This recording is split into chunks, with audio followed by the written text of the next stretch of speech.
Guys, welcome back to my channel. അപ്പോൾ കരിങ്കാളിയല്ലേ കൊടുങ്ങല്ലൂരു വാഴണ പെണ്ണാള്, ഈ പാട്ട് നമ്മളെല്ലാവരും കേട്ടിട്ടുണ്ടാവും അല്ലേ? കൂടുതൽ ആൾക്കാർ ഈ പാട്ട് കേട്ടിട്ടുണ്ടാവുക നമ്മുടെ ആവേശം സിനിമയിൽ ഫഹദ് ഫാസിൽ ചെയ്യുന്ന ഒരു റീല് ഷൂട്ട് ചെയ്യുന്ന ഒരു സീനുണ്ട്.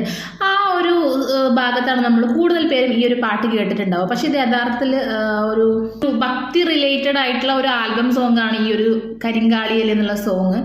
നമ്മുടെ തെന്നിന്ത്യൻ സൂപ്പർ സ്റ്റാർ ആയിട്ടുള്ള നയൻതാരയും അതുപോലെ പുള്ളിക്കാരൻ്റെ ഹസ്ബൻഡും ഫൗണ്ടർ ആയിട്ടുള്ള ഒരു ഫെമി9 എന്ന് പറഞ്ഞിട്ടുള്ള ഒരു സാനിറ്ററി നാപ്കിൻ്റെ ഒരു ബ്രാൻഡുണ്ട്. നയൻതാര ഓൺ ആയിട്ടുള്ള ഒരു ബ്രാൻഡാണ്.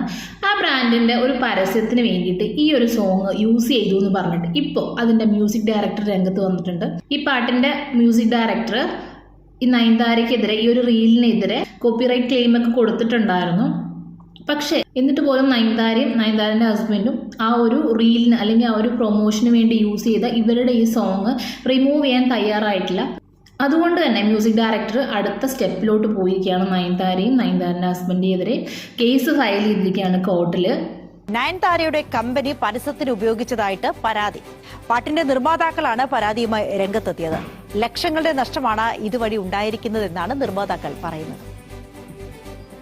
കേരളമാകെ ഏറ്റെടുത്ത പാട്ടായിരുന്നു കരിങ്കാളിയല്ലേ. പിന്നീട് ആവേശം സിനിമ ഇറങ്ങിയതോടെ പാട്ട് വീണ്ടും ഹിറ്റായി. മലയാളത്തിനകത്തും പുറത്തും ആളുകൾ പ്രായഭേദമന്യേ റീൽസ് ചെയ്യാനും തുടങ്ങി. എന്നാൽ ചലച്ചിത്ര താരം നയൻതാരയുടെ കമ്പനി ഈ പാട്ട് സാനിറ്ററി പാഡിന്റെ പരസ്യത്തിന് ഉപയോഗിച്ചതോടെ കഥയാകെ മാറി.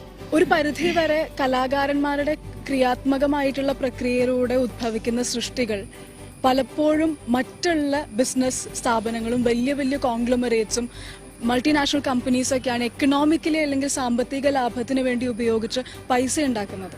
അതിൽ നിന്നൊക്കെ ഒരു ഇത്തിരി മാറി ഇന്റലക്ച്വൽ പ്രോപ്പർട്ടി റൈറ്റ്സിനെ കുറിച്ച് കൂടുതൽ ആളുകൾ സംസാരിക്കാനും അറിയാനും തുടങ്ങിയതിനു ശേഷം കലാകാരന്മാരിലേക്ക് ഈ സാമ്പത്തികമായിട്ടുള്ള അവകാശം, അധികാരം വീണ്ടും തിരിച്ചെത്തുകയാണ് ചെയ്യുന്നത്. പരസ്യത്തിനല്ലാതെ പാട്ട് ഉപയോഗിക്കുന്നതിൽ തെറ്റില്ല. അപ്പൊ ശരിയാണ്, ഒരാളുടെ ഒരു വസ്തു നമ്മൾ അവരുടെ അനുവാദമില്ലാതെ മറ്റൊരു സ്ഥലത്ത് യൂസ് ചെയ്യുന്നത് അത് തെറ്റ് തന്നെയാണ്. പക്ഷെ ഈ മ്യൂസിക് ഡയറക്ടർ എത്രയോ ലക്ഷം രൂപയുടെ നഷ്ടം ഉണ്ടായി എന്നൊക്കെ പറയുന്നുണ്ട്. അതെങ്ങനെയാണെന്ന് എനിക്ക് മനസ്സിലാവുന്നില്ല കേട്ടോ. സീരിയസ്ലി എനിക്ക് മനസ്സിലാകും. കാരണം ഈ ഒരു സോങ് വെച്ചിട്ട് ഒരുപാട് ആൾക്കാർ റീലും കാര്യങ്ങളൊക്കെ ചെയ്തിട്ടുണ്ട്. സെയിം അതുപോലത്തെ ഒരു റീല് തന്നെയാണ് നമ്മുടെ നയൻതാര മാഡം ചെയ്തിരിക്കുന്നത്. ഞാൻ സൈഡിൽ ജസ്റ്റ് ചെറുതായിട്ടൊന്ന് കാണിക്കാം കാണാത്തവർക്ക് വേണ്ടിയിട്ട്.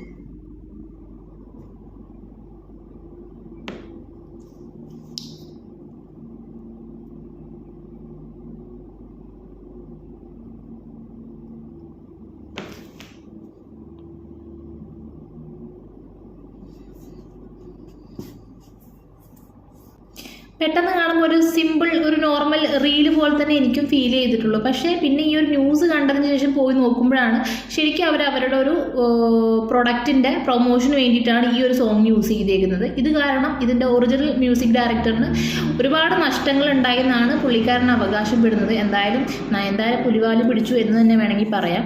കേസ് കൊടുത്തിട്ട് പോലും, കോപ്പിറൈറ്റ് ക്ലെയിം കൊടുത്തിട്ട് പോലും അവർ ഈ ഒരു ഇഷ്യൂ സോൾവ് ചെയ്യാൻ നോക്കുന്നില്ല എന്നാണ് മ്യൂസിക് ഡയറക്ടർ പറയുന്നത്.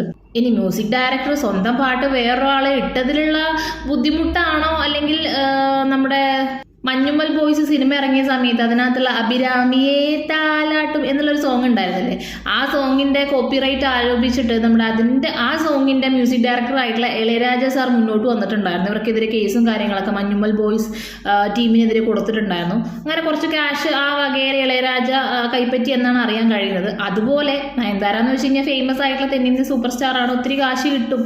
ഒരു കേസ് കൊടുത്ത് ഇഷ്യൂ ആയിക്കഴിഞ്ഞാൽ കാശ് തന്ന് സോൾവ് ആക്കും എന്നുള്ള ഒരു വിചാരത്തിലാണോ ഈ ഒരു കേസായിട്ട് ഇപ്പോൾ മുന്നോട്ട് പോയേക്കുന്നത് എന്നുള്ളത് അറിയില്ല. എന്തായാലും നമുക്ക് കാണാം. അപ്പോൾ അടുത്ത വീഡിയോ കാണുന്നത് ബൈ.